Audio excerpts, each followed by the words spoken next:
ये बात मैं क्यों कहना चाहता हूँ, इसलिए कह रहा हूँ ताकि आप मेरी हकीकत को भी समझो, अन्यथा तुम समझोगे सब ऐसे ही होते हैं, लफाड़ीबाज। लफाड़ीबाज नहीं। और मैं आपसे भी कहता हूँ, शराब तुम नहीं पीते हो धन्यवाद है, लेकिन शराब की दुकान पर कृपया खड़े भी मत होना, अन्यथा बदनाम तो हो ही जाओगे। वेश्यालय से रिश्ता तुम्हारा कोई नहीं है, लेकिन वेश्याओं की गली में कृपया मत निकलना, अन्यथा तुम्हारे नाम पर कलंक लग जाएगा। चलना संभल संभल कर, माया नगर यही है, ये माया नगर है। यहाँ झूठ भी लोग बदनाम किए जाते हैं, यहाँ झूठे कलंक भी लगते हैं। हमारे आश्रम नेपाल बॉर्डर पर एक परिवार मिलने आया, बेटा था और पति पत्नी थे, तो पति रोने लगा बेटे के सामने ही, पत्नी के सामने। मैंने कहा क्या बात है? बोले गुरुदेव कलंक लग गया मेरे ऊपर। तो हमने कहा कौन लगाया? बोले मेरी वाइफ लगा दिया इसने। तो मैंने लड़के से कहा तुम बाहर निकलो। ये बात बेटे के सामने नहीं करना चाहिए आपको।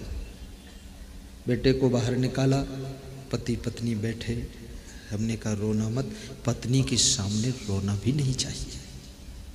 बोले इसके सामने थोड़े रो रहा हूँ, आपके सामने रो रहा हूँ। मैंने कहा ये भी तो बैठी है। बोले ये हट जाए, क्यों बैठी? बोले दुख इतना ऊपर तक है, अब क्या करूं, रो लूं। मैंने उनकी वाइफ को समझाया, पति को भी समझाया। बोले मर जाने का मन होता है। मैंने कहा गलत बात है। मैंने कि उनकी वाइफ को कहा आपने क्यों इनको बदनाम किया? बोले पड़ोस की स्त्री से खड़े होकर बात करते हैं तो हमने बदनाम कर दिया, हमने सोचा उससे कनेक्ट होगा। तो मैंने कहा तुम पड़ोस की स्त्री से खड़े होकर क्यों बात करते हो? बोले कभी कभी करता हूँ गुरुदेव, रोज नहीं करता हूँ। तो मैंने कहा मत करो ना। तो बोले आज से मैं आपकी बात मानता हूं, नहीं करूंगा। याद रखना आप कितने अच्छे हो, लेकिन फिर भी आपका बैठना उठना बोलना चालना सब ठीक होना चाहिए। और दुनिया के सभी दाग धोए जा सकते हैं, कलंक का दाग धोने के लिए कोई साबुन नहीं बना हुआ है, इसलिए दाग लगने न पाए। ज्यों की त्यों धर दीनी चदरिया, झीनी झीनी रे बीनी चदरिया। इस चादर को ज्यों की त्यों रख दो आप, दाग कैसे लग जाए। और याद रखना शान से जिंदगी वही जी सकते हैं जो अपनी जिंदगी की चादर को बेदाग रख सकते हैं, वे सिर उठाकर चल सकते हैं। कुछ नहीं है, कुछ नहीं है संसार में, कुछ नहीं है, सब फालतू खुराफात। आप गृहस्थ आश्रम में हो, शादी कर लो। जो पत्नी आई है बस पूरा उसको प्रेम दीजिए।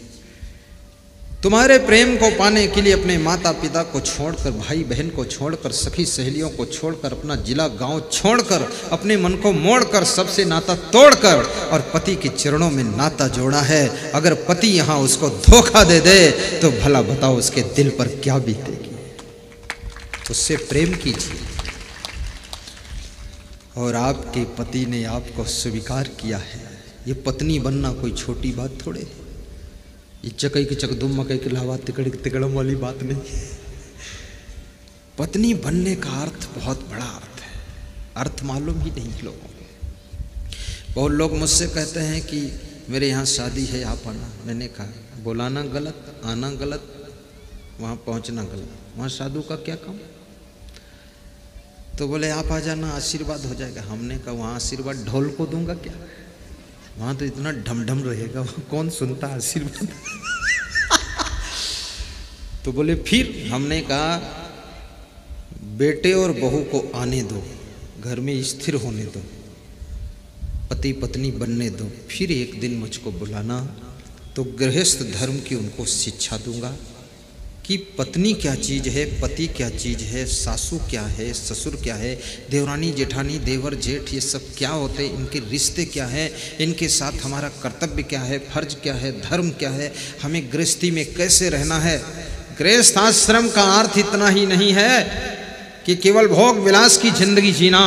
गृहस्थ आश्रम का अर्थ यह है अपने देश के लिए, धर्म की रक्षा के लिए नई महान संतान को जन्म देना। गृहस्थ आश्रम कोई छोटा मोटा आश्रम है। हम जैसे संत को भी तो कोई माँ ही जन्म देती है, कोई माता पिता ही जन्म देते हैं। तीव्र ज्ञानी आत्मा का जन्म तुम्हारे द्वारा हो जाए। कल यहाँ पर एक माता जी आई थी, कह रही थी इस बेटे के सिर पे हाथ रख दो, ये भी आप जैसा संत हो जाए, बस चला जाए साथ में। उसकी भावना तो कम से कम है। आज संतों की संख्या में काफी कमी होती जा रही है।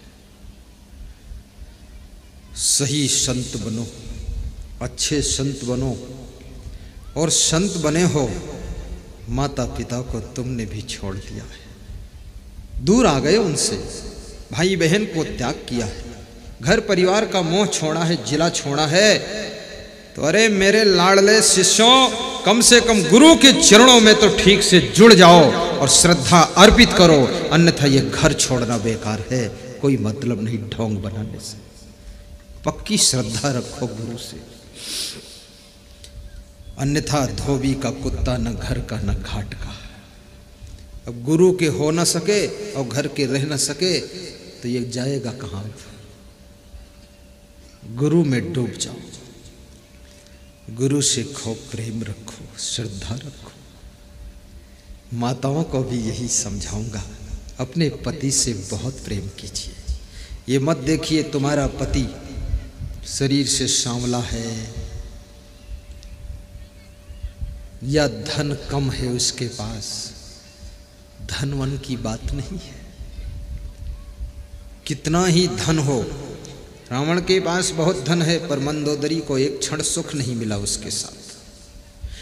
तुम एक सोने की अंगूठी के लिए परेशान होती हो, मंदोदरी तो ऐसी जगह रहती थी जहाँ पर सोने का भवन बना है, सोने की लंका बनी, सोने की दीवारें हैं, सोने की छत है, वहाँ पर रहने वाली मंदोदरी को चैन नहीं है। याद रखना, सोने की अंगूठी, सोने के कुंडल, सोने की नथनी और सोने के जो बनता हो, इसके लिए परेशान मत होना। आपके पति के पास में इतना धन ना हो तो पति से कह देना एक चांदी की चैन ले आओ, काम चल जाएगा। तुम्हारे दिल में चैन रहे तो गले में चैन की जरूरत ही नहीं है।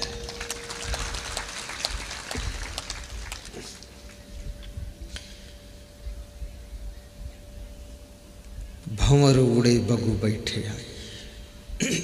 सीधे बैठो। भौरे उड़ गए, बगुले आकर बैठ गए, अर्थात बचपन बीत गया। बचपन कितनी मधुर अवस्था है, बहुत प्यारी उम्र है बचपन। बचपन में विद्या अध्ययन करना चाहिए और बचपन में थोड़ा सा खेलना चाहिए, शरीर स्वस्थ रहे। और बचपन में अपने माता पिता के पास समय निकाल कर थोड़ा बैठना भी चाहिए, उनकी शिक्षा को सुनना चाहिए। बचपन सोने में मत गंवाइए। बचपन खेल कूद में भी बर्बाद मत कीजिए। ये बचपन आलस्य और चंचलता में मत बर्बाद कीजिए। सबसे सुंदर अवस्था बचपन है। नया माइंड, नया शरीर, नई आंखें, नए कान, नई मशीन पूरी, नया दिमाग। जिस चीज को पढ़ो तुरंत याद हो जाए, उसका नाम बचपन है। जिद मत करो बच्चों, हट मत करो, माता पिता से गुस्सा भी मत करो। कितने विद्यार्थी माँ बाप से गुस्सा हो जाते हैं, बहुत जिद करते हैं, माँ बाप उनसे तंग हो जाते हैं और इतना नाराज हो जाते हैं, खाना नहीं खाते। माँ रोती है, खाना नहीं खाया है। माँ भी बुद्धिमान नहीं है।